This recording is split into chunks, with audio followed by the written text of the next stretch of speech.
তোমরা কি আমাকে ভুলে গেছো না মনে আছে? অনেক দিন পর আসলাম তোমাদের সামনে একটা ছোট্ট ভিডিও নিয়ে। আশা করছি তোমরা সবাই দেখবে। তো সবাই কেমন আছো?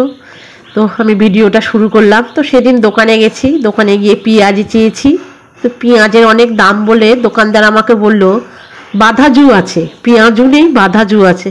বললাম ঠিক আছে দিন। তো দেখলাম, নিলাম, খেলাম, তো ভালোই লাগলো। তো সেটা আমি বাড়িতে মানে বানাবো বলে একটা বাঁধাকপি বাজার থেকে কিনে নিয়ে আসলাম।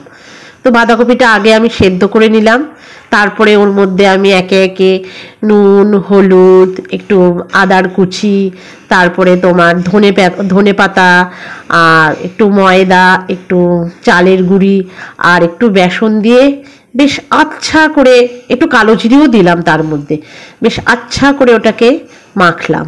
দেখো কালো জিরেটা দিচ্ছি।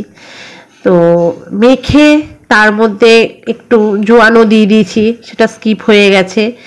এবার আমি ওটা কিছুক্ষণের জন্য রেখে দিলাম। এবার আমি কড়াইতে দিয়ে দিলাম একটু সাদা তেল। তো সবাই তো জানি আমরা চপ, শীতকালে এগুলো খেতে খুব ভালো লাগে, চপ টপগুলো। তো যাই হোক, শীত বলে না, গরমকালেও ভালো লাগে।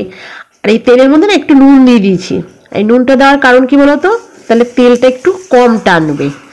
সব কিছুতে আমি একটুখানি তেলের মধ্যে নুন দিয়ে দিই, মানে যে কোনো ভাজা বড়ার ক্ষেত্রে নুন দিয়ে দিই, তাহলে তেলটা একটু কম দেবে, মানে লাগে। তো যাই হোক, এবার একে একে সব দিচ্ছি। দেখো একটু চ্যাপটা চ্যাপটা করে একটুখানি দিলাম। তো দুটো হয়ে গেল দেওয়া। এবার এক এক করে সব ভাজলাম।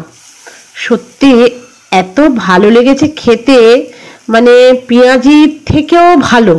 তার দোকানদার বেশ ভালোই লাগলো এই জিনিসটা শিখিয়ে। আমি জানতাম যদিও, কিন্তু উনি কী কী দিত সেটা আমি সেদিনকে গিয়ে দেখলাম।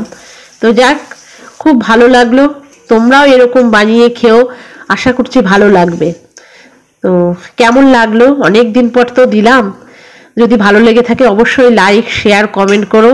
আর দেখি এখন আস্তে আস্তে একটু একটু করে দেওয়ার চেষ্টা করব, কারণ একটু চাপেই ছিলাম, ওই জন্য আর দিতে পারিনি। পরে তোমাদের জানাবো। আর তোমরা যে আমাকে মনে রেখেছো, এতটা ভালোবেসেছো, তার জন্য অনেক অনেক অনেক ভালোবাসা।